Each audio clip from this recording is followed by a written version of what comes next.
ஆண்டவருடைய பரிசுத்த நாமம் மகிமைப்படுவதாக. இந்த ஞாயிற்றுக்கிழமை காலை நேரத்திலையும் ஆண்டவரை வீடுகளில் இருந்து ஆண்டவரை நாம் ஆராதிக்கிறோம். இன்னும் சபையில் வந்து ஆராதிக்கக்கூடிய சூழ்நிலைகள் நமக்கு உருவாக்கப்படவில்லை. இருப்பினும் நாம் இருக்கக்கூடிய இடத்தில் ஒருமனப்பட்டு ஆண்டவருடைய ஆராதனைகளில் பங்கு பெறுவதற்கு ஆண்டவர் நமக்கு உதவி செய்திருக்கிறபடியால் ஆண்டவரை துதிக்கிறேன். இன்றைக்கு நம்முடைய ஆராதனை சாய் டிவியின் வழியாகவும் நம்முடைய சபையினுடைய யூடியூப் சேனல் வழியாக ஒளிபரப்பு செய்வதற்கு தேவன் நமக்கு உதவி செய்திருக்கிற மேலான தயவுக்காக கர்த்தரை துதிக்கிறேன். நாம் இருக்கிற இடத்துல நாம் எல்லோரும் சேர்ந்து கண்களை மூடி கர்த்தருடைய ஆவியானவர் ஆராதனை ஆசீர்வாதமாய் மாற்றி தரும்படி, ஆராதனையிலே தேவ பிரசன்னம் நம்முடைய மத்தியிலே வெளிப்படும்படியாக நாம் எல்லாரும் சேர்ந்து கர்த்தரை ஸ்தோத்திரம் பண்ணி ஜெபம் பண்ணுவோம். அல்லேலூயா, அல்லேலூயா. ஆண்டவரே, நாங்கள் ஸ்தோத்திரிக்கிறோம். 2-3 பேர் நாமத்தின் நிமித்தம் எங்கே ஒருமனப்படுகிறீர்களோ அவர் நடுவில் இருக்கிறேன் என்று சொன்னவர், என் நாமத்தை பிரஸ்தாபப்படுத்துகிற எந்த ஸ்தானத்திலும் நான் வந்து அசைவாடுவேன் என்று வாக்கு பண்ணிய கர்த்தர் இன்றைக்கு நம்முடைய மத்தியில் அவர் இறங்கி வந்து நமக்கு உதவி செய்யும்படியாக, நம்முடைய ஆராதனையில் அவர் அசைவாடும்படியாக கர்த்தரை ஸ்தோத்திரம் பண்ணுவோம். அல்லேலூயா, அல்லேலூயா. ஒருவேளை நீங்கள் தனிமையா இருக்கலாம், உங்களுடைய கணவன் மனைவி பிள்ளைகள் என்கிற அந்த சங்கில நீங்கள் உட்கார்ந்து கர்த்தரை ஆராதித்துக் கொண்டிருக்கலாம். பக்கத்தில் இருக்கிற யாராவது நீங்கள் அழைத்து வைத்துக் கொண்டு ஆராதனையில் அவர்கள் பங்கு பெறுவதற்கு நீங்கள் உதவி செய்திருக்கலாம். எந்த நிலைமையில் இருந்தாலும் ஜெப சிந்தையோடு கூட ஒருமனதோடு ஆண்டவருடைய பிரசன்னத்தை அனுபவிப்பதற்கு கர்த்தர் நமக்கு உதவி செய்வாராக. அல்லேலூயா. நாம் எல்லாம் சேர்ந்து வாய்களை திறந்து ஆண்டவருடைய சமூகத்தில் எங்களை பரிசுத்தப்படுத்தும் ஆண்டவரே என்று சொல்லி கேளுங்க. வேதம் சொல்கிறது, பரிசுத்தம் இல்லாமல் ஒருவனும் கர்த்தரை தரிசிப்பது இல்லை என்று வேதம் சொல்கிறது. எனவே கர்த்தருடைய ஆவியான ஆராதனையில நம்மை பரிசுத்தப்படுத்தும்படியாய் கர்த்தரை ஸ்தோத்திரம் பண்ணுவோம். எங்களை பரிசுத்தப்படுத்தும் ஆண்டவரே.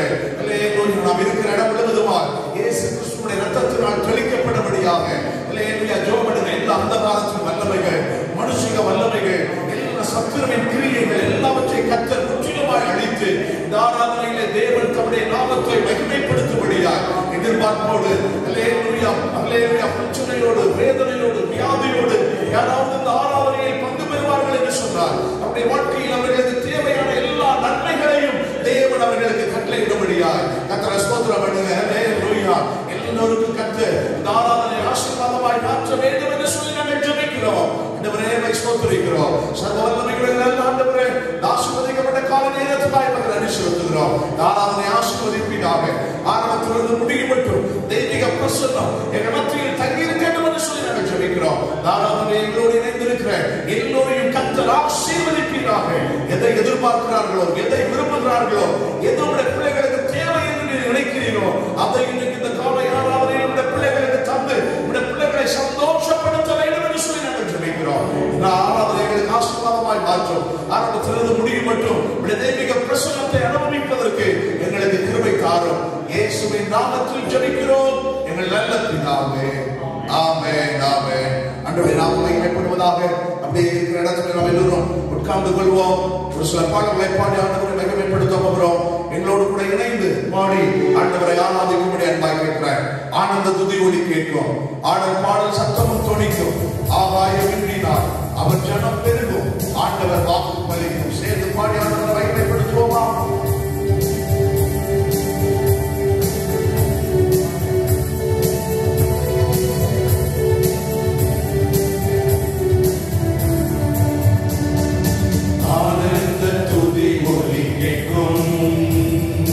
ஆடல் பாடல் சத்தமும் தொனிக்கும்.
பாடலை பாடி ஆண்டவரை மகிமைப்படுத்துவோம். என் பாத்திரம் நிரம்பி நிரம்பி வழிகிறது, வழிந்து ஓடுகிறது என்ற பாடலை சேர்ந்து பாடி ஆண்டவருடைய நாமத்தை மகிமைப்படுத்தும்படி உங்களை வைக்கிறேன்.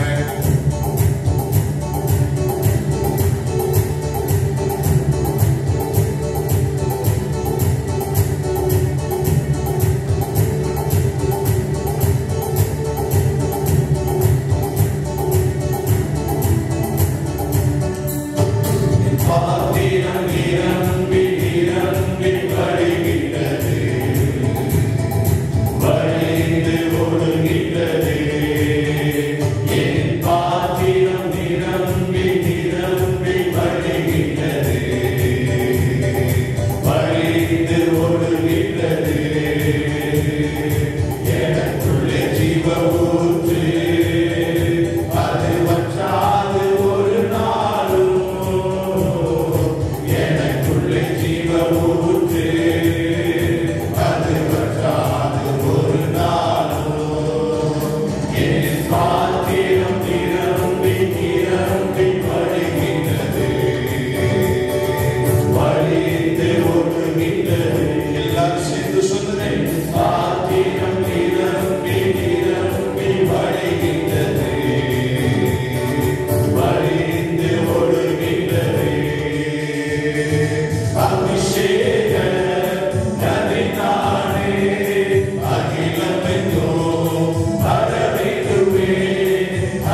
கர்த்தருடைய சமூகத்திலே உடைய முகத்தை நோக்கி பார்த்து ஹல்லேலூயா ஹல்லேலூயா உடைய பாத்திரத்தை நிரம்பி வழிய செய்கிற சர்வ வல்லமையுள்ள ஆண்டவர் இன்னைக்கு இந்த காலை நேரத்தில் கர்த்தரை ஆராதித்துக் கொண்டிருக்கிற ஒவ்வொருவருடைய பாத்திரத்தையும் கர்த்தர் நிரம்பி வழிய செய்கிறார். ஹல்லேலூயா.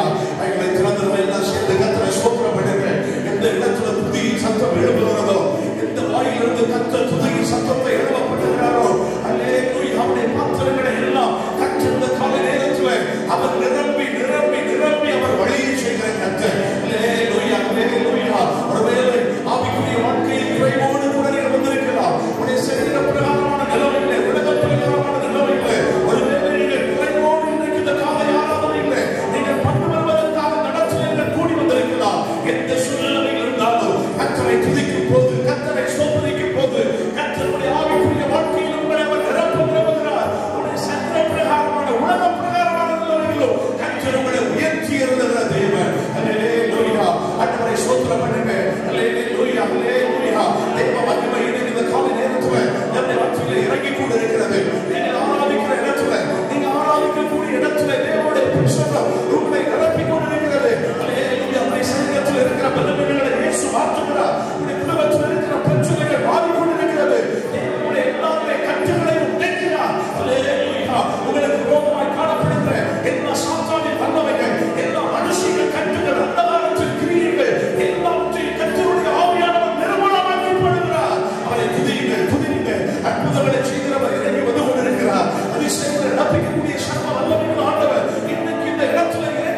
என்னுடைய முகத்தை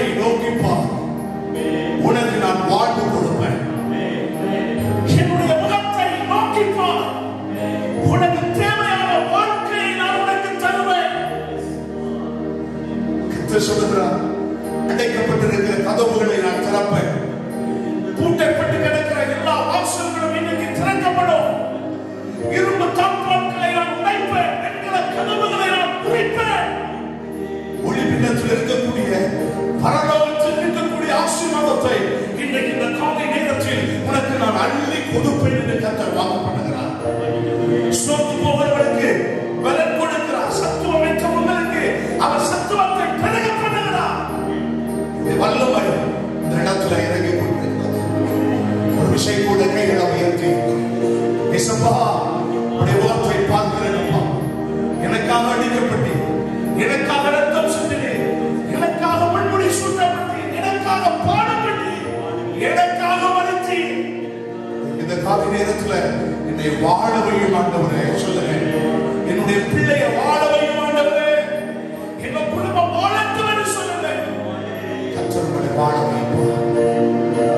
கர்த்தருடன் நம்முடைய ஆராதனை ஆசீர்வதிக்கும்படி புருஷோத்தம் முன்பதாக வந்து ஜெபிக்கும்படி அன்பாய் கேட்கிறேன். இப்படியே ஜெப நிலையில் நம்ம எல்லோரும் இருக்கும்படி நான் உங்களை அன்பாய் நான் கேட்கிறேன். ஒரு ராபா சாத்தானா ரியாமம் கானமோ ரியாமோ ஷமரபோதியா அல்லேலூயா. கர்த்தாவே மை ஸ்தோத்திரிக்கிறோம். ஜீவனுள்ள தேவனே ஸ்தோத்திரிக்கிறோம். துதிக்கிறோம் தகப்பனே. அப்பா தரிகன காலங்களுக்கு ஸ்தோத்திரிக்கிறோம். துதிக்கிறோம் ராஜா. தகப்பனே வந்திருக்கிற ஒவ்வொரு பொழுது தகப்பனே என் கண்ணுக்கு பார்க்கபடியா ஸ்தோத்திரிக்கிறோம். துதிக்கிறோம் ராஜா. ஆண்டவரே ஒவ்வொரு ராஜா கண்ட நாட்கள் ராஜா ஒவ்வொரு கண்ணின் கருவிக்குள்ள பார்த்துட்டு தேவனுக்கு இருப்பேக்கா உனக்கு ஸ்தோத்திரம் ராஜா. நன்றி சொல்கிறோம் ராஜா. ஆண்டவரே தொலைக்காட்சி பெட்டி முன்பாக அமர்ந்திருக்கின்ற ஒவ்வொரு குழந்தைங்க தாமிக்கு கண்ணுக்கு பார்க்கபடியா ஸ்தோத்திரிக்கிறோம் தகப்பனே. அப்பா ஒவ்வொரு குழந்தையும் நினைத்தவர்களுடைய ஸ்தோத்திரிக்கும் துதிக்கிறோம் தகப்பனே. உங்கள் துக்கம் சந்தோஷமா மாறட்டும் சொன்ன தேவனடா ராஜா. அந்த வேத வசனத்தை ஒவ்வொரு குழந்தை ராஜா துக்கத்துல மாற்றி சமாதானத்தை கண்டுபிடியா ஸ்தோத்திரிக்கிறோம் தகப்பனே. அப்பா வந்திருக்கிற ஒவ்வொரு ராஜாவே பேருக குடும்பமாக நீங்க ஆசீர்வதிக்கும்படியா ஸ்தோத்திரிக்கிறோம் தகப்பனே. அப்பா பிதாவே உங்களுக்கு பார்க்க ராஜா. அடே உங்களுக்கு பார்க்க ரோகங்கள் வெக்கப்பட்டு போதும் சொன்ன ராஜா. பிரகாசம் சொன்ன தேவனடா ராஜா.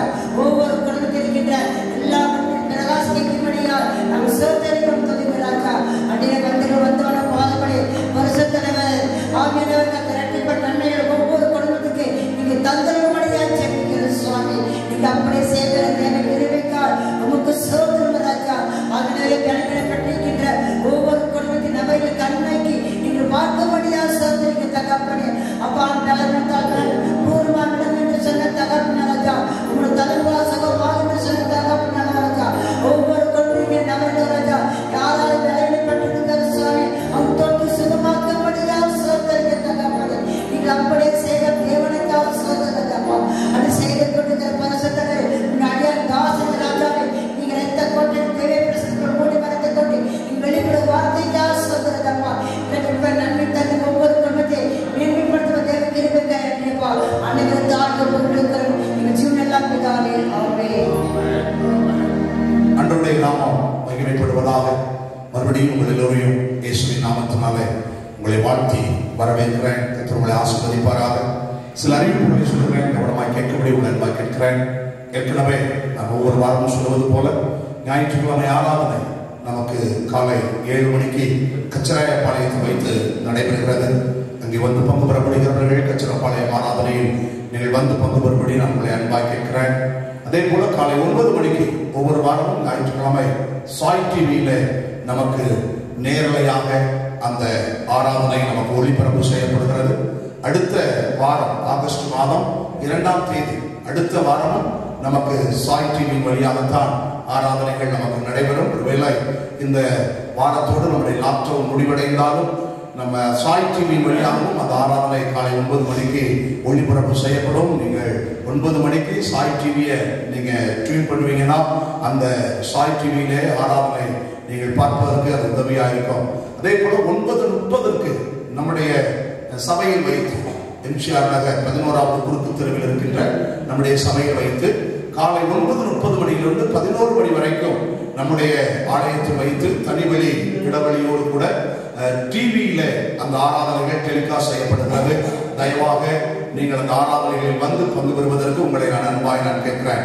உங்களுக்கு சாய் டிவி கனெக்ஷன் உங்களுடைய வீடுகளில் இல்லை என்றால், இன்டர்நெட் வசதி உங்களுடைய வீடுகளில் இல்லை என்றால், தயவு செய்து நீங்கள் வீடுகளில் ஆராதனையில் பங்கு பெறாமல் இருக்க வேண்டாம். நம்ம சர்ச்சுக்கு வாங்க, மேலையும் கீழையும் தனிவெளி இடவெளியோடு கூட இங்கே ஆராதனை உங்களுக்கு டிவியில் டெலிகாஸ்ட் பண்ணப்படுகிறது. நீங்கள் வந்து ஆராதனைகளில் தயவாக நிறைவாக பங்கு பெறும்படி உங்களை அன்பாய் கேட்கிறேன். அது மட்டுமல்ல, நமக்கு இந்த வாரம் 1ஆம் தேதி வருகின்ற சனிக்கிழமை நமக்கு 1ஆம் தேதி வாக்குத்தத்த ஆராதனை நம்முடைய சபையில் வைத்து காலை 5 மணிக்கு நமக்கு இருக்கிறது. 5 மணியிலிருந்து 5:45 வரைக்கும் 1ஆம் தேதி நமக்கு வாக்குத்தத்த ஆராதனை இருக்கிறது. நீங்கள் கர்த்தருடைய பிள்ளைகள் அந்த வாக்குத்தத்த ஆராதனையில் வந்து பங்கு பெறுவதற்கு உங்களை நான் அன்பாய் கேட்கிறேன். கர்த்தருடைய பந்தி திருவிருந்து ஆராதனை அது உங்களுக்கு கொடுக்கப்படும். 2ஆம் தேதி ஞாயிற்றுக்கிழமை 2ஆம் தேதி ஆண்டவருடைய நாமம் மகிமைப்படுவதாக. அன்றைக்கும் நமக்கு கர்த்தருடைய பந்தி ஆராதனை நமக்கு உண்டு. ஏற்கனவே போன முறை எவ்விதமாக அந்தந்த இடங்களில் கர்த்தருடைய பந்தி ஒழுங்கு செய்யப்பட்டிருந்ததோ அதே போல அந்தந்த இடங்களில் திருவிருந்து ஆராதனைகள் உங்களுக்கு ஒழுங்கு செய்யப்பட்டிருக்கும். உங்களுக்கு யூடியூப் உங்களுக்கு நான் அதில் வெளியிடுகிறோம். வாட்ஸ்அப்ல உங்களுக்கு அதை வெளியிடுவோம். அதை பார்த்து அந்தந்த இடங்களில் நீங்கள் ஆயத்தமாக இருக்கும்படி அன்பாக கேட்கிறேன். வருகின்ற ஞாயிற்றுக்கிழமை 2ஆம் தேதி நம்முடைய சபையில் வைத்து ஒரு ஞானஸ்நான ஆராதனை ஒழுங்கு செய்யப்பட்டிருக்கிறது. ஞானஸ்நான ஆராதனையில் பங்கு பெற விரும்புகிறவர்கள் காலை 11 மணிக்கு நம்முடைய ஆலயத்திற்கு நீங்கள் வருவீர்கள் என்றால் வருகின்ற ஞாயிற்றுக்கிழமை உங்களுக்கு ஞானஸ்நான ஆராதனை ஒழுங்கு செய்யப்பட்டிருக்கிறது. இந்த அறிவிப்புகளை உடைய கவனத்தில் வைத்து செயல்படும்படி உங்களை நான் அன்பாய் கேட்கிறேன். கர்த்தர் உங்களை அதிகமாய் ஆசீர்வதிப்பாராக. கர்த்தருக்காக கொடுக்கிற ஒரு நேரம் ஆண்டவருடைய நாமம் மகிமைப்படுவதாக. கர்த்தருக்காக கொடுப்பது நம்முடைய வாழ்க்கையில் பெரிய பாக்கியம். கடந்த நாட்கள் முழுவதும் தேவன் நம்முடைய தேவைகள் எல்லாவற்றையும் தேவன் சந்தித்தார். தொடர்ந்து இந்த நாளிலேயும் கர்த்தருக்காக கொடுக்க போகிறோம். கொடுப்பதற்கு முன்பதாக நீங்கள் செலுத்தக்கூடிய காணிக்கைகளை உங்களுடைய கைகளில் எடுத்து வைத்துக் கொள்ளுங்கள். நாம் எல்லோரும் இணைந்து நாம் ஜெபித்த பின்பு ஒரு பாடலை ராஜாராம் சார் அவர்கள் வந்து பாடுவார்கள். அந்த நேரத்தில் நீங்கள் ஆண்டவருக்காக கொடுக்கிற காணிக்கைகளை செலுத்தும்படி உங்களை அன்பாக கேட்கிறேன்.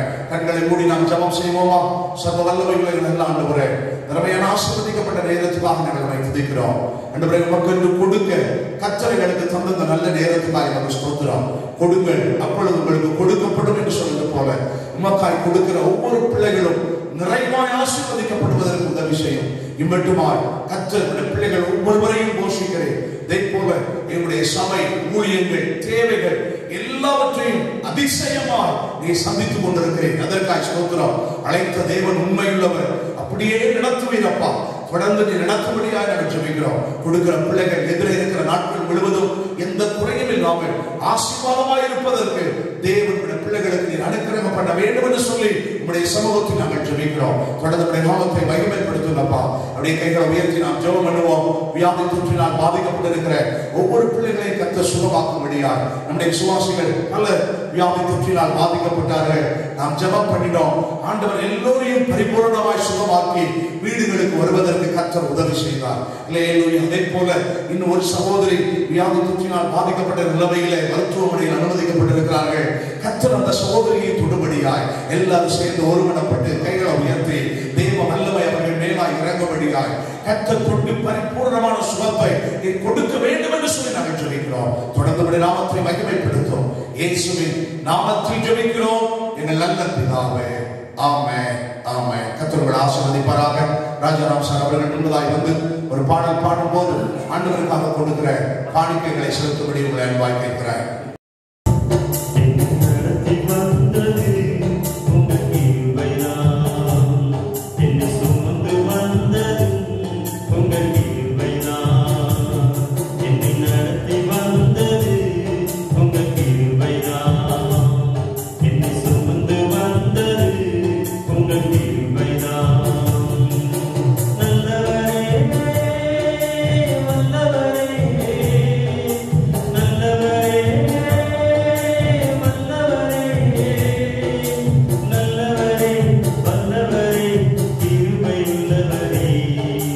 நல்லவரே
கால நேரத்தில் உங்கள் எல்லோருக்கும் ரிவைவல் அசெம்பிளிஸ் ஆஃப் காட் சபையின் சார்பாக நன்றியை தெரிவித்துக் கொள்வதில் மிகுந்த மகிழ்ச்சி அடைகிறேன்.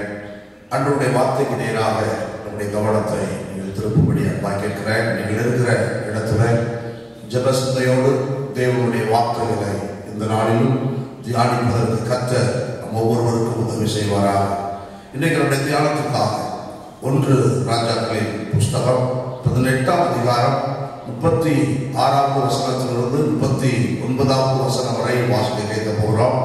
1 ராஜாக்களின் புஸ்தகம் 18ஆம் அதிகாரம் 36வது வசனத்திலிருந்து 39வது வசனம் வரையும் வாசிக்க கேட்போம்.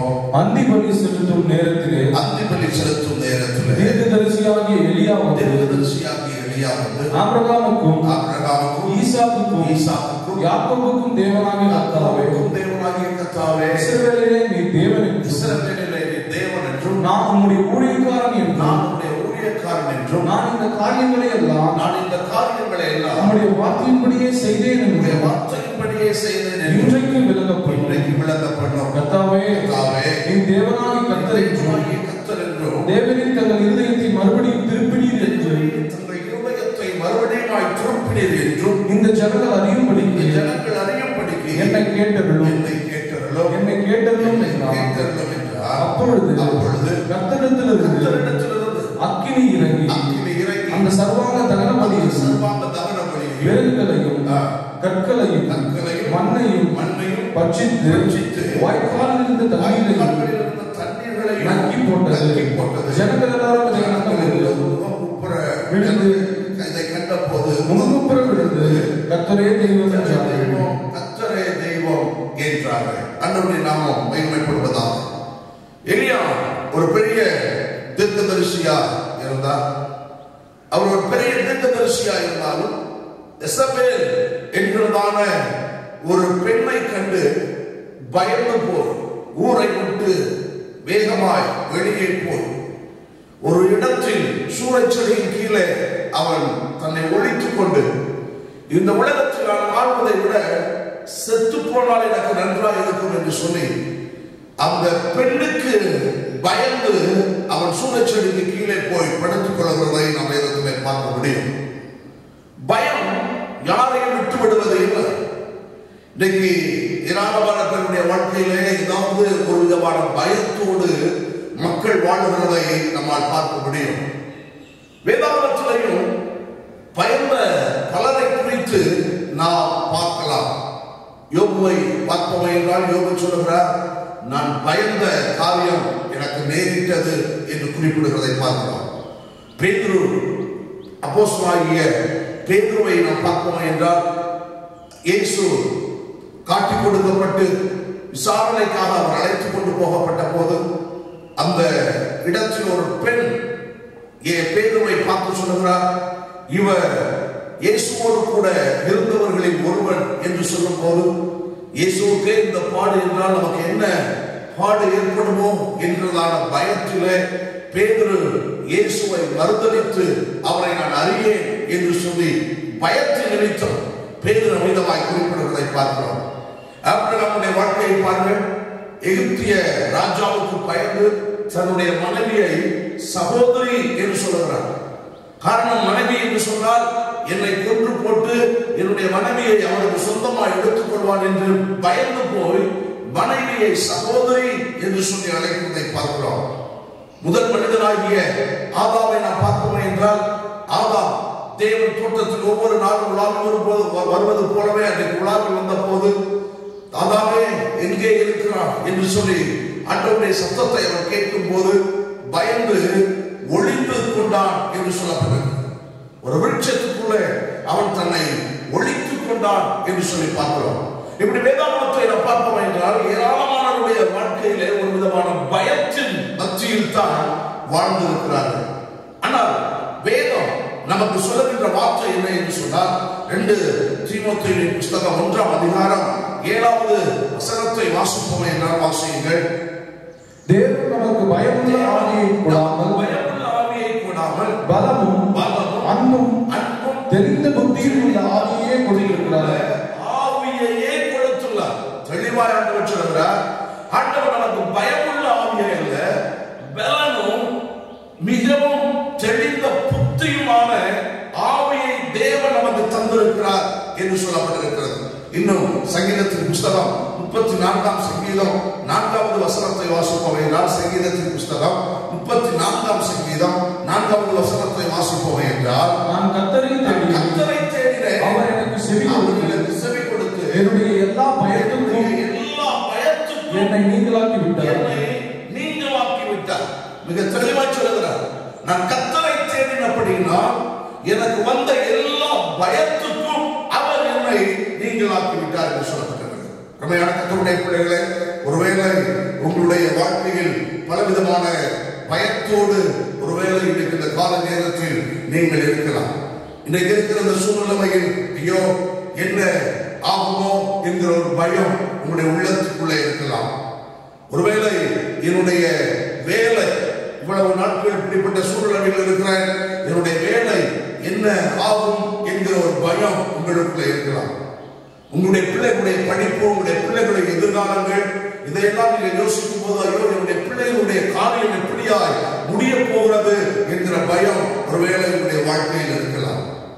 ஒருவேளை நீங்கள் யோசிக்கலாம், ஐயோ நான் என்னுடைய பிள்ளைகள் எல்லோரையும் அனாதைகளாக விட்டு விடுவேனோ என்கிற ஒரு பயம் உங்களுக்குள்ள இருக்கலாம். சில நேரம் யோசிக்கலாம், எனக்கு மரணம் வந்து விடுமோ என்கிற ஒரு மரண பயம் சில நேரம் உங்களுடைய உள்ளத்துக்குள் இருக்கலாம். அன்றைய நாம் மகிமைப்படுவதா?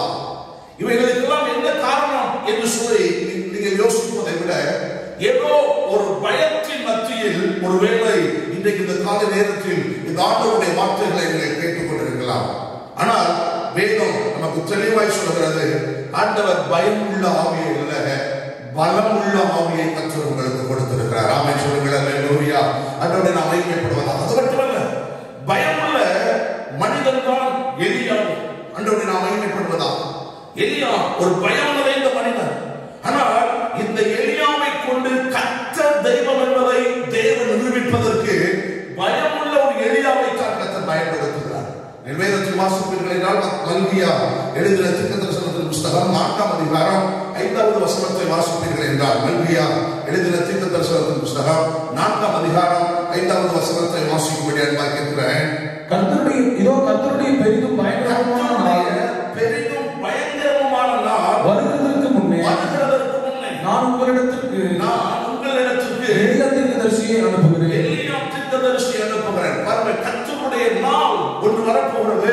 அந்த கர்த்தருடைய நாள் வருவதற்கு முன்பதாக நான் எலியா தீர்க்கதரிசியை அனுப்புவேன் என்று சொல்கிறார். அன்றைய நாம் மகிமைப்படுவதா? பயந்த சூழ்நிலையில் இருந்த ஒரு எலியாவை ஆண்டவர் எழுப்பி கர்மை பர்வதத்திலே அவனை நிற்க வைத்து கர்த்தரே தெய்வம் என்று சொல்லி சகல இஸ்ரவேல் ஜனங்களும் ஆர்ப்பரிக்கக்கூடிய அளவுக்கு ஒரு பயந்த சுபாவம் உள்ள எலியாவை கர்த்தர் அன்றைக்கு எப்படி பயன்படுத்தினாரோ, அதே போல இன்னைக்கு இந்த கடைசி நாட்களில் நீங்களும் நானும் ஒருவேளை பயந்து போன சுபாவத்தோடு கூட இருக்கலாம். அன்றைக்கு கர்த்தர் எப்படி எலியாவை பயன்படுத்தினாரோ அதே போல இன்னைக்கு இந்த 2020ஆம் ஆண்டு இந்த லாக்டவுன் நாட்களை நாம் இருந்தாலும் இந்த நாட்களிலே கர்த்தர் சொல்லுகிறார், பயந்த சூழ்நிலையில் இருக்கிற உண்மை கொண்டு நான் பெரிய காரியங்களை செய்ய போகிறேன். ஆமென் சொல்லுங்கள். அல்லேலூயா. அன்றைய நாம் மகிமைப்படுவதாக? இயேசு கிறிஸ்து உலகத்திற்கு அனுப்பி வைக்கப்படுவதற்கு முன்பதாக ஒரு யோவாஸ்நானகன் இயேசுவுக்கு வழியை ஆயத்தப்படுத்தும்படியாக தேவன் யோவாஸ்நானகனை அனுப்பி வைத்தார். அதே போல இன்னைக்கு இயேசு கிறிஸ்துவுடைய 2வது வருகைக்காக இன்னைக்கு இந்த உலகம் எதிர்பார்த்து கொண்டிருக்கிறது. நீங்களும் நானும் இயேசு கிறிஸ்து எவ்விதமாய் வருவார், எப்பொழுது வருவார் என்று ஆவலோடு எதிர்பார்த்து கொண்டிருக்கிறோம். அப்ப அவருடைய வருகையை எதிர்பார்த்து கொண்டிருக்கிறனா அவருக்கு வழியை ஆயத்தப்படுத்தக்கூடிய ஒரு விசுவாசியாக அன்றைய நாம் மகிமைப்படுவதாக? எப்படி இயேசு கிறிஸ்துவுடைய 1வது வருகையிலே வழியை ஆயத்தப்படுத்துவதற்கு யோவாஸ்நானகன் அனுப்பி வைக்கப்பட்டாரோ, அதே போல இன்னைக்கு 2வது வருகையை எதிர்பார்த்து கொண்டிருக்கிற நீங்களும் நானும் இயேசு கிறிஸ்துவுக்கு ஒரு வழியை ஆயத்தப்படுத்துவதற்கு எலியாவின் அபிஷேகத்தை பெற்று அந்த எலியாவின் அபிஷேகத்தோடு நாம் இயேசுவுக்கு வழியை ஆயத்தப்படுத்துவதற்கு கர்த்தர் நம்மை திறப்பில் இருப்பதற்கு உதவி செய்வார். ஆமென் சொல்லுங்கள். அல்லேலூயா. அன்றைய நாமம் மகிமைப்படுவதாக? எலியாவின் நாளில் இசபேல் என்கிறதான ஒரு பெண் ராணி அங்கே இருந்தாள் என்று நாம் பார்க்கிறோம். அன்றைய நாம் மகிமைப்படுவதாக? அவள் வேசி மார்க்கத்திற்கு பெயர் பெற்ற ஒரு ராணியாக இருந்தார். அவளை குறித்து வெளிப்படுத்தும் விஷயம் புஸ்தகத்துல மிக தெளிவாய் யோவான் தன்னுடைய ஆவியானவர் வெளிப்படுத்தின அந்த காரியங்களை எழுதும்போது குறிப்பிடுகிறார். 2வது 3வது அதிகாரத்தை வாசிக்கும் போது நீங்கள் அதில் பார்க்க முடியும். அதில் சொல்லப்பட்டிருக்கிறது, இந்த எசபேல் இவள் என்ன செய்தாள் என்றால் பாகால் வழிபாட்டை தேசத்துக்குள்ளே கொண்டு வந்தார். இவள் கொண்டு வந்த காரியம் பாகாலின் வழிபாட்டை தேசத்துக்குள் கொண்டு வந்தார். அது மட்டுமல்ல, அவர்களுக்கு பாகாலின் தீர்க்கதரிசிகள் 450 பேர், 400 தோப்பு விக்கிரகத்தின் தீர்க்கதரிசிகள், இவைகள் எல்லாம் போக 850 பாகாலின் ஆசாரியர்கள் என்று சொல்லக்கூடிய பூஜாரிகள், இவர்கள் எல்லோரையும் இவர்களுடைய வீட்டில் வைத்து அவர்களுக்கு என்று சரியாக எல்லா இடத்தையும் ஆயத்தம் செய்து கொடுத்து அவர்களுக்கு 3 நேரம் நல்ல ஆகாரம் கொடுத்து இவர்கள் எல்லோரையும் தன்னோடு கூடவே வைத்துக் கொண்டார். அன்றைய நாம் மகிமைப்படுவதா? இப்படி ஒரு பெரிய கூட்டம் இந்த எசபேலோடு கூட இருந்தபடினாலே இஸ்ரவேல் ஜனங்கள் எல்லோரும் இந்த எசபேலின் பக்கமாக திரும்பி போய்விட்டார்கள். அதனால்தான் எலியா ஒரே மனிதன் மட்டும் தனித்து விடப்பட்டவனாக இருக்கிறான். அன்றைய நாம் மகிமைப்படுவதா? இவன் தனித்து நின்றாலும் கர்மை பர்வதத்தின் மேல் ஏறி நின்று எல்லா பாகால் தீர்க்கதரிசிகளையும் இஸ்ரவேல் ஜனங்கள் எல்லோரையும் அவன் பார்த்து அவர்களுக்கு அழைப்பு கொடுக்கிறான். அன்றைய நாம் மகிமைப்படுவதா? கர்த்தர் தெய்வமானால் கர்த்தரை பின்பற்றுங்கள், பாகால் தெய்வமானால் பாகாலை பின்பற்றுங்கள், எந்த வரைக்கும் 2 நுழைவுகளால் நீங்கள் குந்தி குந்தி நடக்க முடியும் என்று சொல்லி ஒரு பெரிய அழைப்பை பாகால் தீர்க்கதரிசிகளுக்கும் இஸ்ரவேல் ஜனங்களுக்கும் அன்றைக்கு இருந்த எசபேல் அவர் அந்த ராணிக்கும் எல்லோருக்கும் ஒரு அழைப்பை அவர் கொடுக்கிறார். அன்றைய நாம் மகிமைப்படுவதா? அன்றைக்கு பாகால் அந்த தெய்வத்தை அவர்கள் அக்கினிக்கு தெய்வம் என்று சொல்லி அவர்கள் வைத்திருந்தார். தீர்க்கதரிசிகள் அந்த பாகாலை அக்கினிக்கு தெய்வம் என்று அவர்கள் கூறினார்கள். அந்த நாட்களில் அந்த நாட்களில் காற்றுக்கு ஒரு தெய்வம், அக்கினிக்கு ஒரு தெய்வம், மழைக்கு ஒரு தெய்வம், கடலுக்கு ஒரு தெய்வம் என்று ஒவ்வொன்றுக்கும் தனித்தனியாக தெய்வங்களை வைத்து நமஸ்கரித்துக் கொண்டார்கள். அன்றைய நாம் மகிமைப்பட்டார்கள். ஆனால் இந்த பாகால் அக்கினிக்கு தெய்வமாய் வைத்திருந்தார்கள். இந்த பாகாலுடைய சிலை வெண்கலத்தில் உருவாக்கப்பட்டிருக்குமா? வெண்கலத்தில் இந்த பாகாலுடைய சிலை உருவாக்கப்பட்டிருக்குமா? அதனுடைய பின்பகுதியில அப்படியே ஹோலா அப்படியே எம்டியா இருக்குமா? அன்றைய நாம் மகிமைப்படுவதா? பலி செலுத்துவதற்கு முன்னதாக அங்கே இருக்கிற ஆசாரியர்கள், அந்த பூஜாரிகள் எல்லோரும் சேர்ந்து அவங்க பெரிய பெரிய விறகு கட்டைகளை வைத்து அந்த பாகாலின் சிலைக்கு பின்னால அந்த ஹோலா இருக்கக்கூடிய அந்த இடத்துல பயங்கரமான தீயை மூட்டுவார்கள், அக்னியை மூட்டுவார்கள். அப்படி அக்னி மூட்டப்படும் போது, அப்படி அக்னியை அவர்கள் அந்த இடத்துல மூட்டும் போது அந்த வெண்கல சிலையாக இருக்கிற அந்த பாகாலின் சிலை அப்படியே அந்த அக்னி தளவுகள் எல்லாம் அந்த அக்னியினுடைய இதெல்லாம் படுத்து போல் அப்படியே அக்னியாக தோற்றம் அளிக்கும். அப்படி அக்கினியாக தோற்றம் அளிக்கும் பொழுது பலி செலுத்துவதற்காக ஆட்டுக்கடாக்களையோ எதையோ கொண்டு வரும்போது அந்த பாகாலுடைய கைகள் நீட்டப்பட்டிருக்குமா? அந்த பாகாலுடைய கைகளின் மேலாய் அந்த கொண்டு வரப்படுகிற பலிக்காக கொண்டு வரப்படுகிற அந்த ஆட்டுக்கடாக்களை அந்த பாகாலுடைய கையில் வைக்கும் போது ஏற்கனவே அந்த வெண்கல சிலை அக்கினி பிளப்பா இருக்கிறது. அந்த ஆட்டுக்கடாவை வைத்த உடனே அந்த ஆட்டுக்கடா அப்படியே பசுமை போய்விடும். அன்றோடு நாம் மகிமைப்படுவதா? இதே போல சில பிள்ளைகளையும் இப்படி பலியாக கொண்டு வந்து செலுத்துவார்கள். அன்றோடு நாம் மகிமைப்படுவதா? இப்படி பலி செலுத்துகிற நேரத்தில் அங்கே இருக்கிற பாகால் தீர்க்கதரிசிகள் மற்ற ஜனங்கள் எல்லோரும் சேர்ந்து பயங்கரமாக ஆர்ப்பரித்து மேலத்தாளங்களை இட்டு அவர்கள் பயங்கரமாக நடனமாடி பாகாலே பாகாலே என்று சொல்லி எல்லோரும் பயங்கரமாய் ஆர்ப்பரித்துக் கொண்டிருப்பார்கள். அன்றோடு நாம் மகிமைப்படுவதா? இப்படி அக்கினிக்கு தெய்வமாய் இருந்ததுதான் பாகால். அன்றோடு நாம் மகிமைப்படுவதா? எனவேதான் எலியா அக்கினியினால் உத்தரவு அருளக்கூடிய தெய்வமே உண்மையான தெய்வம் என்று சொல்லி அந்த அழைப்பை கொடுத்த போது இந்த பாகாலின் தீர்க்கதரிசிகள் எல்லோரும் சந்தோஷமாய் அதை ஏற்றுக்கொண்டார்கள். காரணம், நாங்கள் ஆராதிக்கக்கூடிய தெய்வம் அவருடைய பெயரே அக்கினிக்கு தெய்வம். எனவே இதனுடைய பெயரே அக்கினிக்கு தெய்வமாக இருக்கிறபடியால் இந்த தெய்வம் நிச்சயமாக அக்கினியை கொண்டு வந்து இறக்கிவிடும் என்று சொல்லி அதை சந்தோஷமாக ஏற்றுக்கொண்டார்கள். அன்றோடு நாம் மகிமைப்படுவதா? அதை அப்படி சந்தோஷமாக அவர்கள் ஏற்றுக்கொண்டபடியால் எலியா சொல்கிறார், நீங்கள் அதிகமான பேர் இருக்கிறபடியால் முதலாவது நீங்கள் உங்களுடைய தெய்வத்தை பார்த்து கூப்பிடுங்கள் என்று சொல்கிறார். உடனே அதற்கு அங்கே இருக்கிற எல்லா பாகால் தீர்க்கதரிசிகள், தோற்புக்கிறது தீர்க்கதரிசிகள், அங்கே இருந்த எல்லா பூஜாரிகள் எல்லோரும் சேர்ந்து அதற்கு ஒப்புக்கொள்கிறார்கள். ஒப்புக்கொண்டு அவருடைய தெய்வத்தை நோக்கி கூப்பிட ஆரம்பிக்கிறார்கள். காலை 9 மணியிலிருந்து மாலை 3 மணி வரை அந்த நேரம் தான் அந்திபலி செலுத்தக்கூடிய நேரம். அந்த நேரத்தில் அவர்கள் அவருடைய தெய்வங்களை பார்த்து கூப்பிட ஆரம்பிக்கிறார்கள். பாகாலே பாகாலே பாகாலே என்று சொல்லி காலை 9 மணியிலிருந்து மாலை 3 மணி வரைக்கும் எவ்வளவு சத்தமிட்டு கூப்பிட முடியுமோ அவ்வளவு சத்தமிட்டு அவருடைய தெய்வத்தை கூப்பிடுகிறார்கள். எந்த பதிலும் வரவில்லை. அன்றைய நாம் மகிமைப்படுவதா எவ்வளவு முயற்சி எடுக்கிறார்கள். மேலதாளங்களை அடிக்கிறார்கள், தன்னுடைய உடம்புகளை குத்திக் கொள்கிறார்கள், கீழுகிறார்கள், ரத்தம் அடிய வைக்கிறார்கள். எத்தனை காரியங்களை செய்தாலும் அந்த அக்கினிக்கு தெய்வம் என்று சொல்லி அழைக்கப்பட்ட பாகால் அக்கினியால் அந்த இடத்தில் அந்த பலியை பட்சிக்கவில்லை. ஜனங்கள் கூப்பிடுகிறார்கள். காலை 9 மணியிலிருந்து 3 மணி வரைக்கும் கூப்பிடுகிறார்கள். ஒன்றும் நடக்கவில்லை. எலியா சொல்லுகிறார், உடைய தெய்வம் ஏதாவது வேலையாக போயிருப்பார், உடைய தெய்வம் வேற எங்கேயாவது யார்கிட்டயாவது பேசிட்டு இருப்பார், இன்னும் கொஞ்சம் சத்தமா கூப்பிடு, இன்னும் கொஞ்சம் சத்தமா கூப்பிடு. அன்றைய அமைமைப்படுவதா. ஆனால் எத்தனை காரியங்களை செய்தாலும் அந்த பாகாலினால் அக்கினியை கொண்டு வந்து பலிபீடத்தில் இருக்கக்கூடிய அந்த பலியை பட்சிக்க முடியவில்லை. அன்றைய நாம் அமைமைப்பட்டது. பின்பு எலியாவுடைய நேரம் வருகிறது. எலியா வருகிறார். எலியா அந்த போது 450 தீர்க்கதரிசிகள், 400 தோற்புகிடந்த தீர்க்கதரிசிகள், 850 பூஜாரிகள், இத்தனை பெரிய கூட்டம், இஸ்ரவேல் ஜனங்கள் எல்லாம் அவர்கள் பக்கமா இருக்கிறார்கள். நான் தனித்து நிற்கிறேன், இவர்களாலேயே முடியலையே, என்னால எப்படி முடியும் அப்படின்னு சொல்லி அவருடைய உள்ளத்துல கடுகளவு கூட சந்தேகப்படுகிறார்.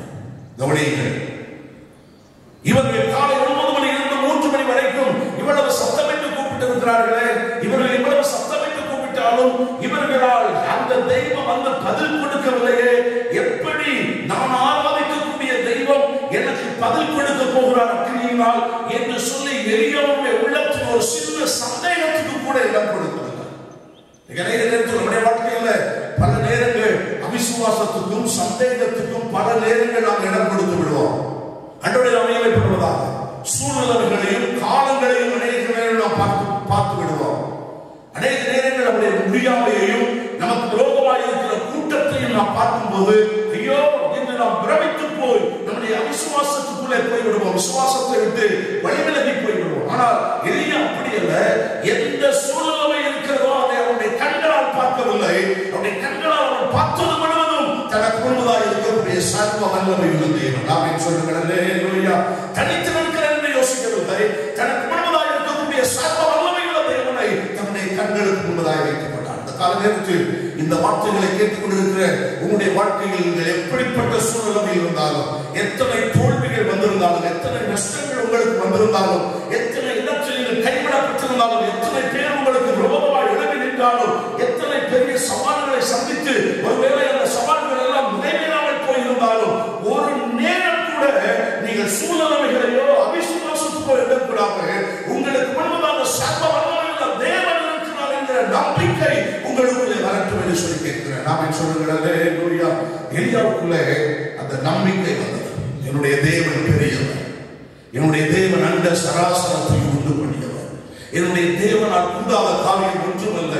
என்னை அழைத்தவர் என்னோடு கூட இருக்கிறார், என்னை அபிஷேகித்தவர் என்னோடு கூட இருக்கிறார், அவர் சர்வ வல்லமையுள்ள தேவன் என்கிற அசைக்க முடியாத நம்பிக்கை எலியாவுக்குள்ளே வந்தது. ஆமென் சொல்லுங்கள். ஹல்லேலூயா. அந்த நம்பிக்கை இந்த கால நேரத்தில் உங்களுக்குள்ளே வரட்டும் என்று சொல்லி உங்களை அன்பாய் கேட்கிறேன். அந்த காரியம் உங்களுக்குள்ள, அந்த நம்பிக்கை உங்களுக்குள்ளே வந்த மாத்திரத்தில் எலியா செய்த 4 காரியங்களை உங்களுக்கு வேகமாக இருக்கிற நேரத்தில் நான் பகிர்ந்து கொள்ள ஆசைப்படுகிறேன். அவன் செய்த 4 காரியங்கள். முதலாவது அவன் செய்த காரியம் என்ன என்று சொன்னால், அந்த விசுவாசத்தோடு அவன் செய்த முதலாவது காரியம் எல்லோரையும் பார்த்து நீங்கள் எல்லோரும் என் கிட்டே வாருங்கள் என்கிற ஒரு அழைப்பை கொடுக்கிறார். நாம சொல்லுங்கள் ஹல்லேலூயா. அன்றைய அமைமைப்படுவதாக அக்கினி இறங்க வேண்டும் என்றால், தேவனுடைய வாழ்க்கையில் ஒரு அற்புதத்தை செய்ய வேண்டும் என்றால், நீங்கள் எதிர்பார்க்கிற காரியங்களில் ஒரு நன்மையான காரியம் நடக்க வேண்டும் என்றால், இங்கே எலியாவுடைய காரியங்களை பாருங்கள். முதலாவது அவன் சொல்ற அழைப்பை கொடுக்கிறான், நீங்கள் எல்லோரும் ஆண்டவரின் பக்கமாய் மாறுங்கள். இன்னைக்கு கர்த்தர் ஒரு அற்புதத்தை செய்வதற்கு ஆண்டவர் உங்களுக்கு ஒரு அழைப்பை கொடுக்கிறார். என்ன அழைப்பு என்றால், உன்னுடைய வாழ்க்கையில் அற்புதங்களை நான் செய்ய ஆர்வமுள்ளவனாய் இருக்கிறேன், அக்கினியை அனுப்ப விரும்புகிறேன், எழுப்புதலை கொடுக்க விரும்புகிறேன், பலவிதமான ஆசீர்வாதங்களை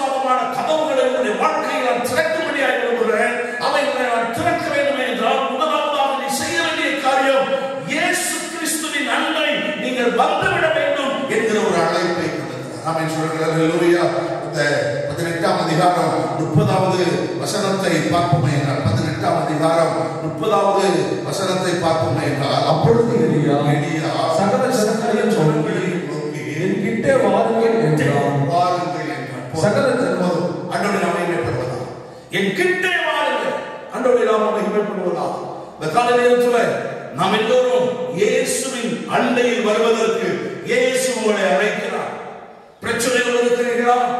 வேதனையோடு இருக்கிறீர்களா? பலவிதமான கவலைகள் கண்ணீரோடு கூட இருக்கிறீர்களா? சத்துருக்கள் உங்களுக்கு விரோதமாய் படையெடுத்து வந்து உங்களுக்கு விரோதமாய் பலவிதமான சூழ்ச்சிகளை செய்து கொண்டிருக்கிறார்களா?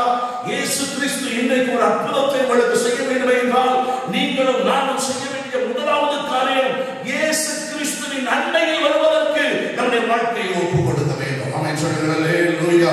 ஆண்டவருடைய நாமம் மகிமைப்படுவதாக. யாக்கோபு எழுதின புத்தகத்தை நாம் பார்ப்போம் என்றால் 4ஆம் அதிகாரம் 7வது 8வது வசனத்தை வாசிப்போம் என்றால் யாக்கோபு எழுதின புத்தகம் 4ஆம் அதிகாரம் 7வது 8வது வசனத்தை வாசிக்க கேட்கும்படி அன்பாய் கேட்கிறேன். ஆகையால் தேவனுக்கு கீழ்ப்படிந்திருங்கள், பிசாசுக்கு எதிர்த்து நில்லுங்கள். அப்பொழுது அவர் உங்களை விட்டு ஓடிப்போவார்.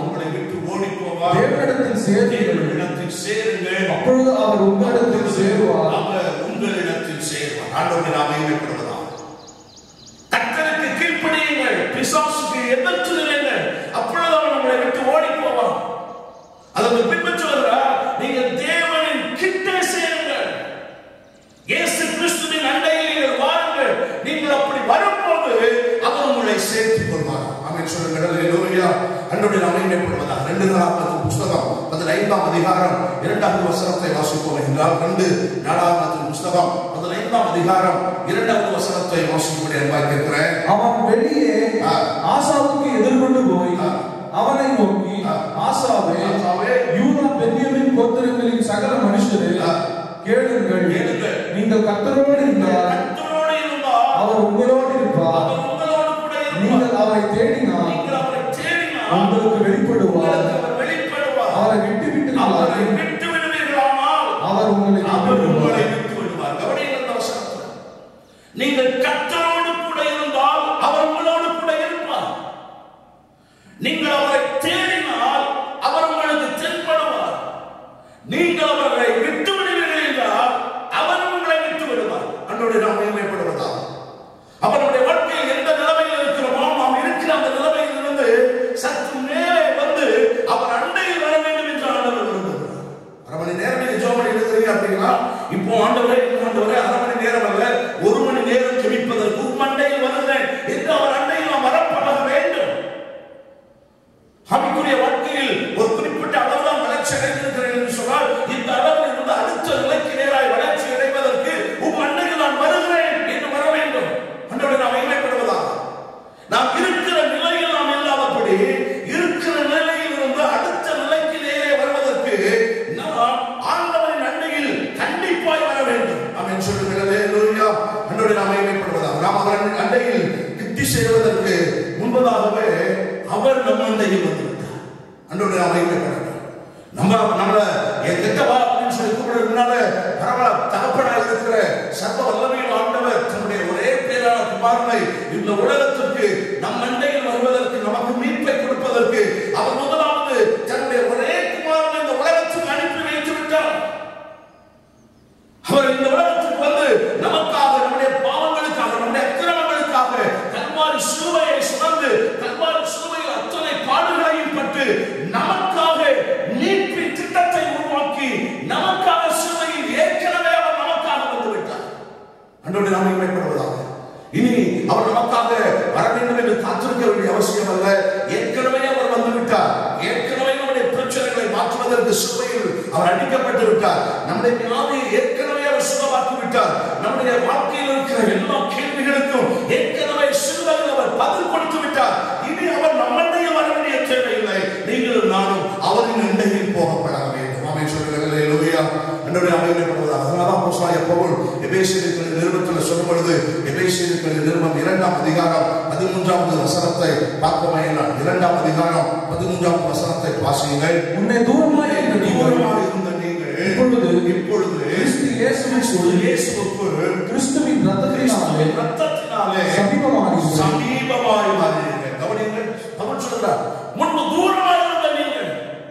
இப்போ கிறிஸ்து இயேசுவின் மூலமாய் அவருடைய ரத்தத்தினாலே நீங்கள் நானும் கிறிஸ்துவுக்கு சமீபமாய் வாழக்கூடிய வாக்கியத்தை கர்த்தர் நமக்கு தந்திருக்கிறார். ஆமென் சொல்லுங்கள். அல்லேலூயா. ஆண்டவரே மகிமைப்படுவதாக. சங்கீதத்தின் புஸ்தகம் 34ஆம் சங்கீதம் 18வது வசனத்தை வாசிப்போம் என்றால், சங்கீதத்தின் புஸ்தகம் 34ஆம் சங்கீதம் 18வது வசனத்தை வாசிப்போம் என்றால், நொறுங்குண்ட இருதயம் உள்ளவர்களுக்கு கர்த்தர் சமீபமாயிருந்து நறுங்குண்ட ஆவியுள்ளவர்களை ரட்சிக்கிறார். பாருங்கள், நொறுங்குண்ட இருதயம் உள்ளவர்களுக்கு கர்த்தர் சமீபமாயிருக்கிறார்.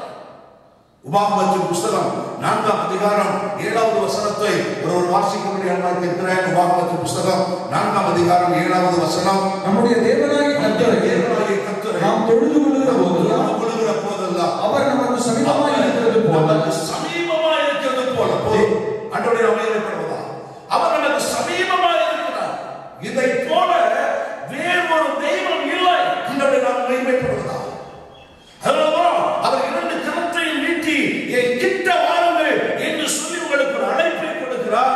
என் கிட்ட நீங்க வருவீங்கன்னா உங்களுக்கு சமாதானத்தை கொடுப்பேன். என் கிட்ட வருவீர்கள் என்றால் உங்களுக்கு அற்புதம் செய்வேன். என் கிட்ட வருவீர்கள் என்று சொன்னால் உங்களுடைய தேவைகளை சந்திப்பேன். எனவே ஒவ்வொருவரும் என் கிட்ட வாருங்கள் என்கிற ஒரு அழைப்பை கொடுக்கிறார். ஆண்டவரே நாம் மகிமைப்படுவதா. வேதாகமத்துல இளையகுமாரனை குறித்து நம்ம பார்க்கிறோம். இந்த இளையகுமாரனுடைய வாழ்க்கையில கெட்டு எல்லாத்தையும் அழிச்சுட்டான். தகப்பனை விட்டு பிரிஞ்சு போயிட்டான். எல்லாவற்றையும் அவன் அழித்தாலும் அவன் கெட்டவனா போனாலும் தகப்பனுடைய எண்ணம் முழுவதும் அந்த இளைய மகனின் மேலே இருந்து கொண்டே இருந்தது. அதே போல நீங்க ஒரு நிலைமையா போனாலும் உங்களுடைய எண்ணம் முழுவதும் இயேசு உங்க மேல நினைவா இருந்து கொண்டே இருக்கிறார். இந்த பாருங்க, இந்த தகப்பன் அவன் மேலதான் எண்ணம். ஒரு நாள் அவன் தூரமாய் வருகிறான் என்பதை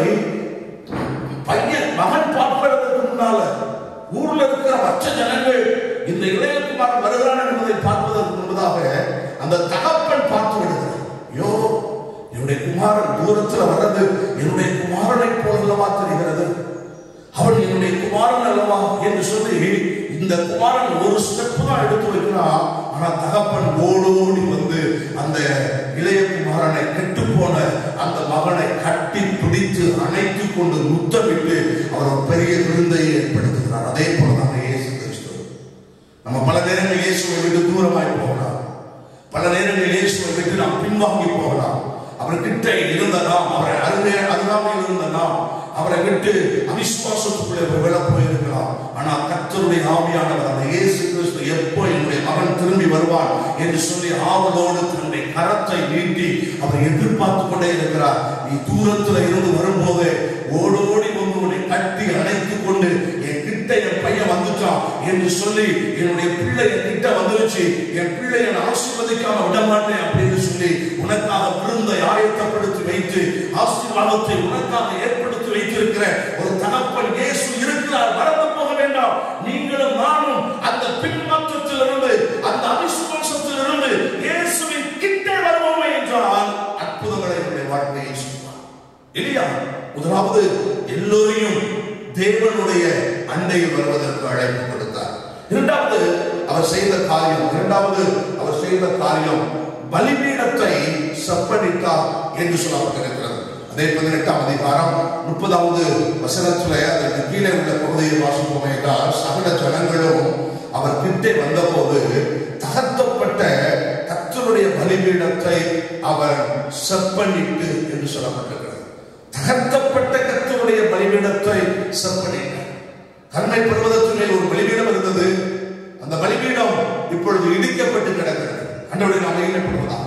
ஒருவேளை எசபேல் ராணி அந்த பலிபீடத்தை வேண்டாம் என்று இடித்து போட்டிருக்கலாம். இல்லை என்றால் பாகால் தீர்க்கதரிசிகள் ஒருவேளை கர்த்தருடைய பலிபீடத்தை அவர்கள் நொறுக்கி எரிந்து ஒன்றுமில்லாமல் ஆக்கியிருக்கலாம். எப்படியோ பலிபீடம் இடிக்கப்பட்டு கிடக்கிறது. இடிக்கப்பட்டு கிடக்கிற பலிபீடத்தை செப்பனிடுவதற்கு எலியா இரண்டாவது முயற்சி எடுக்கிறார். பலிபீடம் என்பது நம்முடைய இருதயத்தை தான் ஆண்டவர் பலிபீடம் என்று குறிப்பிடுகிறார். நம்முடைய ஆத்மா ஒரு பலிபீடம். ஆண்டவரை நாம் மகிமைப்படுவதா, ஆண்டவரை தியானம் பண்ணி பண்ணக்கூடிய ஒரு பலிபீடம் நம்முடைய ஆத்மா, நம்முடைய இருதயம் தான்.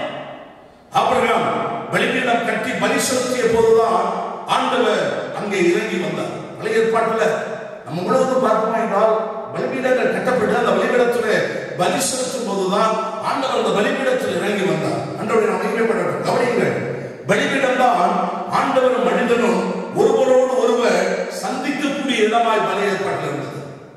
பலிபீடம் தான் ஆண்டவரும் மனிதனும் ஒருவரோடு ஒருவர் சந்திக்கக்கூடிய ஒரு இடமாக இருந்தது. அப்படி ஆண்டவர் மனிதனும் ஒருவரோடு ஒருவர் சந்திக்கக்கூடிய அந்த பலிபீடம் இடிக்கப்பட்டு கிடந்தது. அதை எலியா செப்பனிடுகிறார்.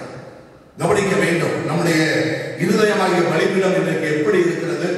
நீங்களும் தேவனும் இணைக்கக்கூடிய அந்த இருதயம் இன்றைக்கு ஒருவேளை உடைக்கப்பட்டு கிடக்கிறதா? பாவம் நிறைந்த சூழ்நிலையில் இருக்கிறதா?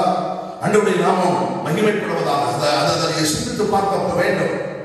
உடைக்கப்பட்டிருக்கும் என்றால் உடைந்து போன அந்த பலிபீடத்தை செப்பனிட்டால் மட்டும்தான் நமக்கும் தேவனுக்கும் இடையே உள்ள அந்த ஆதி அன்பு திரும்பவும் நமக்குள்ளே வரும்.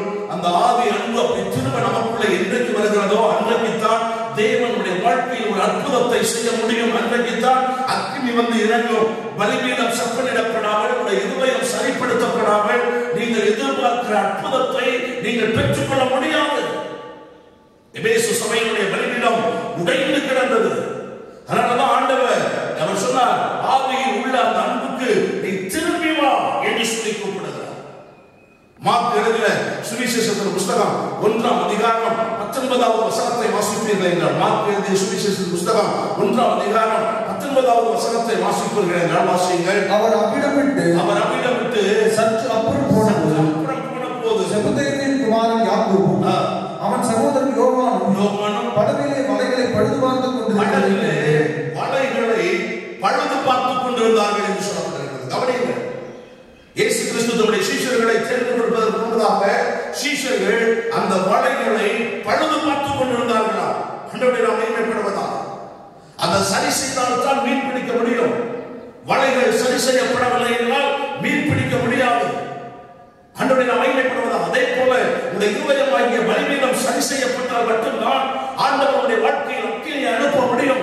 இந்த இருதயமாகிய பலிபீடம் சரி செய்யப்பட்டால் மட்டும்தான் ஆண்டவர் நீங்கள் எதிர்பார்க்கிற அற்புதங்களையும் அடையாளங்களையும் செய்ய முடியும். உங்களுடைய பலிபீடம் செப்பனிடப்படாத பட்சத்தில் தேவனுக்கும் உங்களுக்கும் இடையே இருக்கக்கூடிய அந்த உறவு சரி செய்யப்படாத பட்சத்தில் உங்களுடைய வாழ்க்கையில் அற்புதங்களை பார்க்க முடியாது. எனவே இந்த இடத்திலே எலியா உடைக்கப்பட்டு போன பலிபீடத்தை அவன் செப்பனிடுவதற்கு தன்னுடைய வாழ்க்கையை அர்ப்பணித்தான். ஆண்டவரை நாம் மகிமைப்படுவதாக. யார் உடைச்சா, எப்படி உடைச்சாங்க அப்படின்னு சொல்லி நீதி நேர்மை கேட்டு ஒரு போராட்டத்தை பண்ணல, அந்த பலிபீடத்தை செப்பனிட ஆரம்பித்தார். எப்படி பின்மாறி போன, யார் நிமித்தமாய் பின்மாறி போனீர்கள், எப்படி உங்களுடைய வாழ்க்கை இப்படிப்பட்ட ஒரு சூழ்நிலைக்குள் ஆக்கப்பட்டீர்கள் என்று சொல்லி மற்றவர்களின் மேல நீங்க குற்றம் சொல்லாதபடி, குறை சொல்லாதபடிக்கு எந்த இடத்தில் விழுந்தீர்களோ, எந்த இடத்தில் உங்களுடைய இருதயம் பாதிக்கப்பட்டதோ அந்த இடத்தை, அந்த பலிபீடத்தை செப்பனிடுவதற்கு உங்களுடைய வாழ்க்கையை இன்றைக்கு நீங்கள் அர்ப்பணிப்பீர்கள் என்றால் தேவன் அற்புதம் செய்ய வல்லமை உள்ளவர். ஆண்டவரை நாம் மகிமைப்படுவதாக. மூன்றாவது எலியா செய்த இன்னொரு காரியம், 12 கற்களினாலே அவன் பலிபீடத்தை கட்டினான். ஆண்டவரை நாம் மகிமைப்படுவதாக. 12 கற்களை எடுக்கிறான். இந்த பக்கம் 4 கல்லை வைக்கிறான், இந்த பக்கம் 4 கல்லை வைக்கிறான், இந்த பக்கம் ஒரு 3 கல்லை வைக்கிறான், முன்னால் ஒரு கல்லை வைக்கிறான். வைத்து ஒரு பலிபீடத்தை கட்டுகிறான்.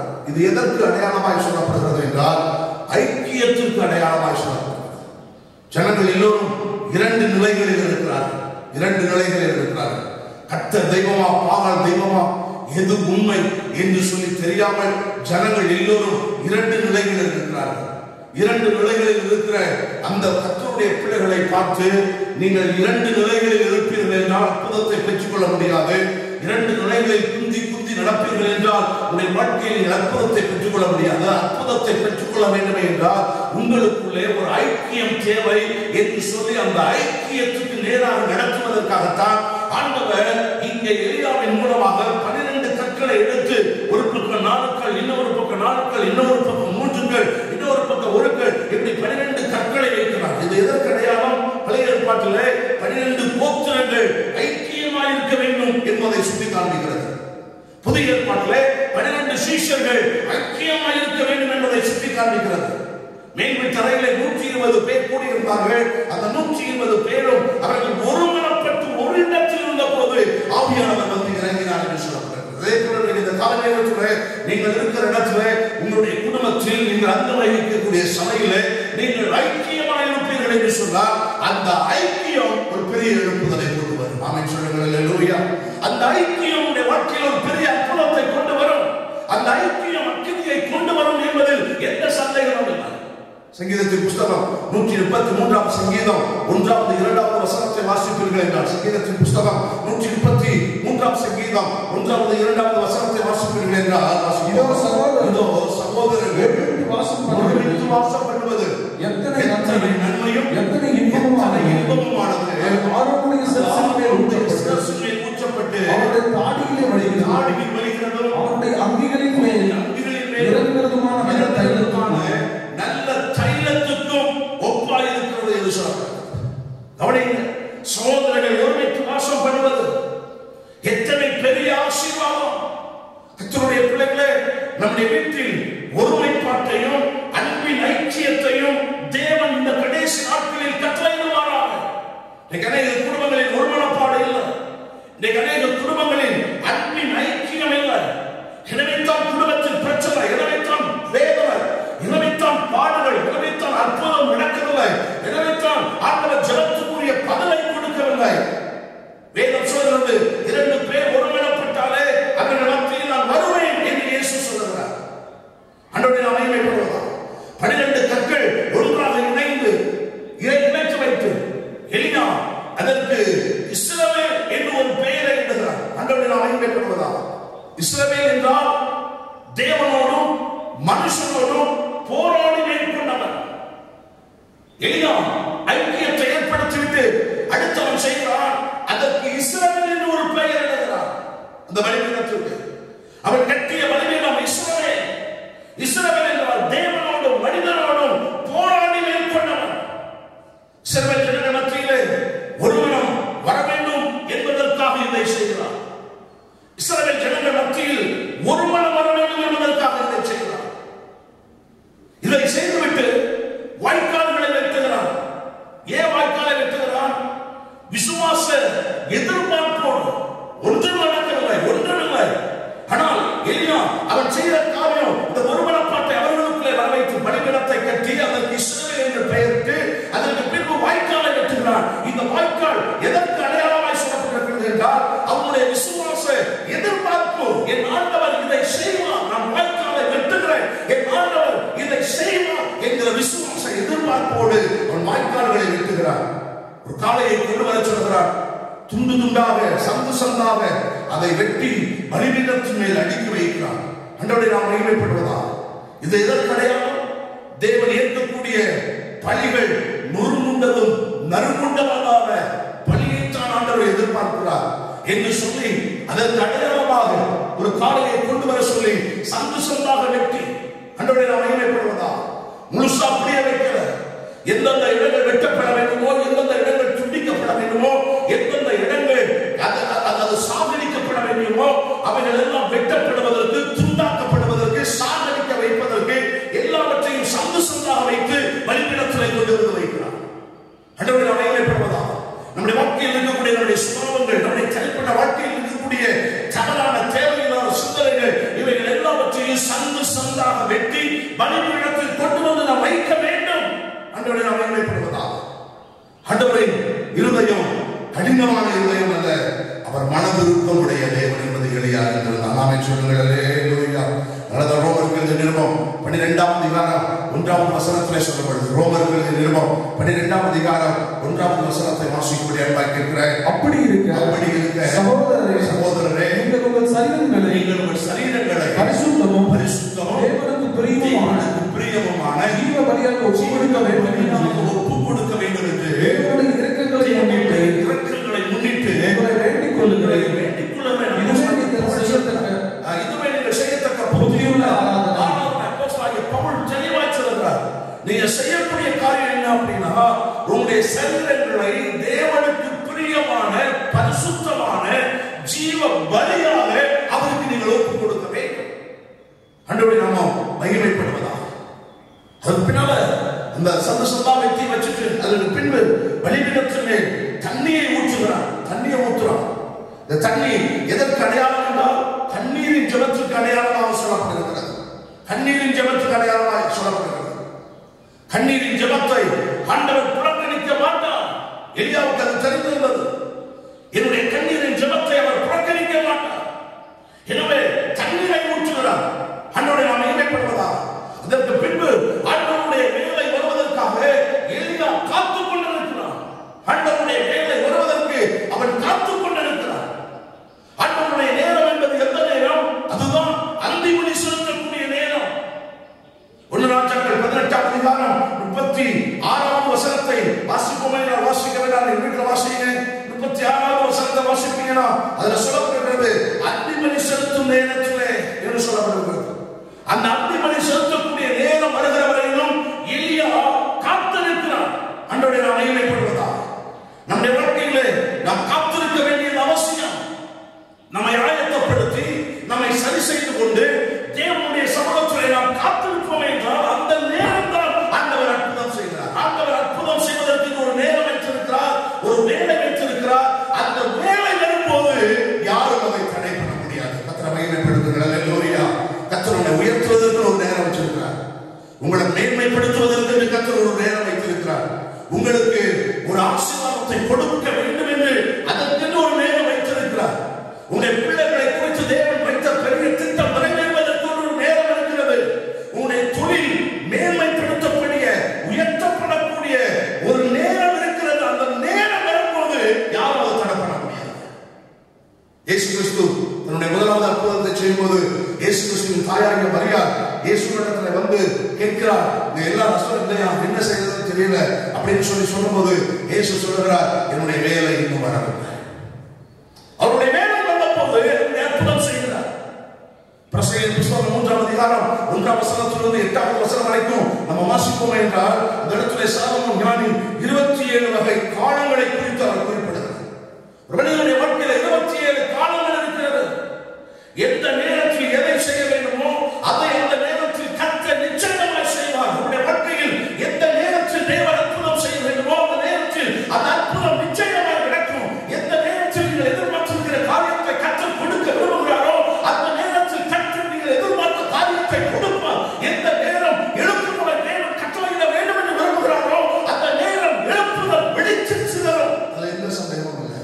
அந்த வேலை வரைக்கும் கர்த்தருடைய பிள்ளைகள் உங்களை ஆயத்தப்படுத்தி நீங்கள் காத்திருக்க வேண்டும். யோவான் 9ஆம் அதிகாரம் 4ஆம் வசனத்துல அவர் சொல்லும்போது சொல்கிறார், பகல் காலம் இருக்கும் மட்டும் ஒரு ராக்காலம் வருகிறது. அந்த ராக்காலம் வருவதற்கு முன்னால இந்த பகல் காலம் இருக்கும் மட்டும் நீங்க செய்யக்கூடிய காரியத்தை எல்லாம் செஞ்சிருங்க அப்படிங்க. ஆண்டவரை நாம் மகிமைப்படுவதாக ஒரு காலம் ஆண்டவருடைய கருத்தில் இருக்கிறது. அந்த காலத்தில் தேவன் ஒரு பெரிய எழுப்புதலை உண்டு பண்ண அவர் ஆயத்தமாயிருக்கிறார். ஆண்டவரை நாம் மகிமைப்படுவதாக. இது அரசியல்வாதிகளுடைய காலம் அல்ல, இது பாகாளுடைய காலம் அல்ல, இது ஆண்டவர் எழுப்புதலை உண்டு பண்ணக்கூடிய காலம் வந்துவிட்டது. ஆமென் சொல்லுங்கள். அல்லேலூயா. ஆண்டவரை நாம் மகிமைப்படுவதாக. ஆண்டவர் வேடிக்கை பார்க்கக்கூடிய காலம் அல்ல, தேவன் வைராக்கியமாக இறங்கி கிரியை செய்யக்கூடிய நேரம் வந்துவிட்டது. ஆண்டவரை நாம் மகிமைப்படுவதாக. தேவன் ஏதோ அமைதியாக இருக்கக்கூடிய காலம் அல்ல, தேவன் வைராக்கியத்தோடு இறங்கி வந்து கர்த்தருடைய பிள்ளைகளுக்காக நீதி செய்யக்கூடிய காலம் இது. மறந்து போக வேண்டும். உங்களை ஆயத்தப்படுத்துங்க, ஐக்கியப்படுங்க. உங்களுடைய வீடுகளில் ஐக்கியமாக சர்ச்சில் விசுவாசிகள் ஒருவர் ஐக்கியமாக இருங்க. ஊழியருக்கும் விசுவாசிகளுக்கும் இடையே ஐக்கியத்தை பலப்படுத்துங்க. இது ஒரு அரசியல்வாதிகளுடைய காலம் அல்ல, இது ஒரு அந்நிய மனிதனுடைய காலம் அல்ல, இது விக்கிரகங்களின் காலம் அல்ல, இது எழுப்புதலின் காலம். கர்த்தர் தன்னுடைய வேலையை நிறைவேற்றுகிற நேரம் வந்துவிட்டது. தேவன் உங்களை ஆசீர்வதித்து மேன்மைப்படுத்தக்கூடிய ஒரு நேரம் வந்துவிட்டது.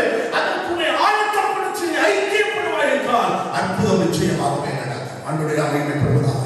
இதை அவன் செய்துவிட்டு 4வது அவன் செய்த காரியம் ஜெபம் பண்ணினான். ஆண்டவரை மகிமைப்படுவதாக. அக்கினி இறங்கி விடுவதற்கு ஜெபம் அவசியம் தேவை. அற்புதங்கள் நடைபெறுவதற்கு ஜெபம் தேவை. ஜெபம் இல்லாமல் அற்புதம் நடந்து விடாது. எலியா எப்படி ஜெபம் செய்தான்? யாக்கோபு எழுதின புத்தகம் 5ஆம் அதிகாரம் 17ஆவது வசனத்தை பார்ப்போமே. யாக்கோபு 5ஆம் அதிகாரம் 17ஆவது வசனத்தை பார்ப்போமே. வாசியுங்கள். எலியா என்பவர் நம்மை போல ஆளுள்ள மனுஷனாயிருந்தும் மழை பெய்யாதபடிக்கு கருத்தாய் ஜெபம் பண்ணினான். சொல்லப்பட்டது எலியா கருத்தாய் ஜெபம்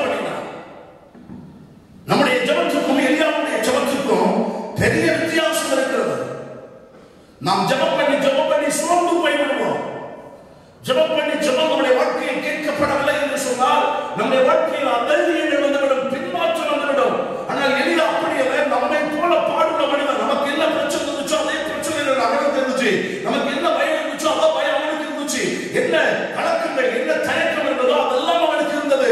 ஆனால் அவைகள் எல்லாம் இருந்தாலும் எலியாவை குறித்து வேதம் சொல்கிறது, அவன் பாடுள்ள மனிதனாய் இருந்தாலும் அவன் ஜெபம் பண்ணினது கருத்தாய் ஜெபம் பண்ணினான். அன்றைய நாமம் மகிமைப்படுவதாக. அவனுடைய ஜெபம் கருத்தாய் இருந்தது. பரலோகத்தை பார்த்து நீர் எனக்கு இதை செய்தாக வேண்டும் என்ற விடாப்பிடியான ஒரு ஜெபமாய் இருந்தது. ஏனோ தானோ என்கிற ஜெபம் அல்ல, கடனுக்காக செய்கிற ஜெபம் அல்ல, மணிக்கணக்காக விழுந்து கிடக்கக்கூடிய ஜெபம் அல்ல. அவன் ஆண்டவருடைய சமூகத்தை பரலோகத்தை பிடித்து இதை எனக்கு செய்தாக வேண்டும். அவருடைய ஜெபத்தை குறித்து நீங்க வேதத்தை வாசித்தீங்க அப்படின்னா அவனுடைய ஜெபம் வெறும் 52 செகண்ட் மட்டும்தான் ஜெபம் பண்ணுவான். தோத்திரம் கவனியுங்கள், ஒரு நிமிஷம் கூட ஜெபம் பண்ணல. அவனுடைய ஜெபத்தை நீங்க வீட்டுல போய் வாசித்து பாருங்க. 52 செகண்ட் மட்டும்தான் அவன் ஜெபம் பண்ணுவான். அந்த 52 செகண்டுக்குள்ள வானங்கள் திறக்கப்பட்டது. அந்த 52 செகண்டுக்குள்ள கர்த்தர் மடல்களை திறக்கிறார். 52 செகண்டுக்குள்ள கர்த்தர் கதவுகளை எல்லாம் திறக்கிறார். 52 செகண்டுக்குள்ள பலத்த அக்கினி அந்த பலிபீடத்தின் மேலாய் வந்து அத்தனையும் பட்சித்து போடுகிறது. கர்த்தரை மகிமைப்படுத்துங்கள். அல்லேலூயா. அன்றைய நாம் மகிமைப்படுவதாக. எல்லா இஸ்ரவேல் ஜனங்களும் முகங்குப்புற அந்த நேரத்தில் விழுந்து கர்த்தரை தெய்வம், கர்த்தரை தெய்வம் என்று சொல்லி ஆர்ப்பரிக்கிறதை பார்க்கிறோம். 52 செகண்ட், ஒரு நிமிஷம் கூட இல்லை அவருடைய ஜெபம். அந்த ஒரு நிமிஷம் கூட இல்லை. 52 செகண்ட்ல தேவன் தன்னுடைய வல்லமையை எலியாவுடைய வாழ்க்கையில் அனுப்ப முடிவது என்று சொன்னார். இன்னைக்கு இந்த கால நேரத்தில் கர்த்தருடைய வார்த்தைகளை கேட்டுக் கொண்டிருக்கிற உங்களுடைய வாழ்க்கையில் நீங்கள் கருத்தாய் எலியாவை போல ஜெபிப்பீர்கள் என்று சொன்னார். உங்களுடைய ஜெபத்தை கேட்டு ஒரு செகண்ட்ல இறங்கி வருவார். அடைக்கப்பட்டிருக்கிற கதவுகள் தானாய் திறக்கும், கட்டுகள் அறுக்கப்படும், உங்களுடைய வாழ்க்கையில் இருக்கிற தடைகள் அனைத்து மாறும், ஆசீர்வாதமான வாய்ப்புகளை கர்த்தர் கொண்டு வருவார். எதிர்பார்க்கிற அற்புதம் உங்களுடைய வாழ்க்கையில் நடக்கும், எழுப்புதலை கர்த்தர் தருவார் என்பது எந்த சந்தேகமும் இல்லை. நீங்கள் நானும் செய்ய வேண்டிய ஒரே காரியம், எளியாக்களாக நீங்களும் நானும் எழுத வேண்டும். ஆமென் சொல்லுங்கள். அல்லேலூயா. எளியாவாக நீங்கள் எழுதுவீர்கள் என்று சொன்னால் இந்த நாளில் ஆண்டவர் அக்கினியை நம்முடைய மத்தியில் இறக்கியார். நம்முடைய தேசம் அக்கினியை சந்தித்தே தீரும். எழுப்பி நிற்போமா? எழுப்பி நின்று கண்களை மூடி நாம் ஜெபம் செய்வோம். இந்த நாட்களில் எளியாவாக மாற்றும் ஆண்டவரே. இன்றைக்கு நான் எழுப்புகிறேன் சொல்லுங்க. உங்க திட்டவான ஆண்டவரே சொல்லுங்க. என் பலிபீட சபையாக்கப்பட சொல்லுங்க. ஐக்கியமா இருப்பேன் சொல்லுங்க. ஆண்டவரே ஜெபம் பண்ணுவேன் சொல்லுங்க. எலியாவின் நாட்களில் எப்படி அக்கினி இறங்கி வந்ததோ அதே போல அக்கினி இறங்கி வந்து உடைய வாழ்க்கையில் அற்புதங்களை செய்யும் என்பதில் எந்த சந்தேகமும் இல்லை. பிதாவே உடைய பிள்ளைகளை ஆசீர்வதியும். எளியாக்களாக எங்கள் ஒவ்வொருவரையும் மாற்றும். எலியாவின் ஜெபத்தை கேட்டு எப்படி பதில் தந்தீரோ அதே போல எங்கள் ஜெபத்தை கேட்டு இன்றைக்கு அடக்கப்பட்டிருக்கிற கதவுகள் திறக்கப்படட்டும், அற்புதங்கள் நடக்கட்டும் என்று சொல்லி ஜெபிக்கிறேன். உடைய பிள்ளைகளை ஆசீர்வதிக்கிறேன். இயேசுவின் நாமத்தில் ஜெபிக்கிறோம் எங்கள் நல்ல பிதாவே. ஆமென். என் ஆத்துமாவே கர்த்தரை ஸ்தோத்திரி, என் முழு உள்ளமே உம்முடைய பரிசுத்த நாமத்தை ஸ்தோத்திரி. என் ஆத்துமாவே கர்த்தரை ஸ்தோத்திரி, கர்த்தர் செய்த சகல உபகாரங்களையும் மறவாதே. ஆமென். அல்லேலூயா, அல்லேலூயா, அல்லேலூயா. கர்த்தர் உங்களை ஆசீர்வதிப்பாராக. ஆசீர்வாதத்தோடு கூட இருங்கள். ஒரு எளியாவாக நீங்கள் எழும்புங்கள். கர்த்தர் அடைக்கப்பட்டிருக்கிற கதவுகளை திறந்து உங்களை மேன்மையாய் வைப்பார். அற்புதங்களை உங்களுடைய வாழ்க்கையை பார்ப்பீர்கள். God bless you. Amen.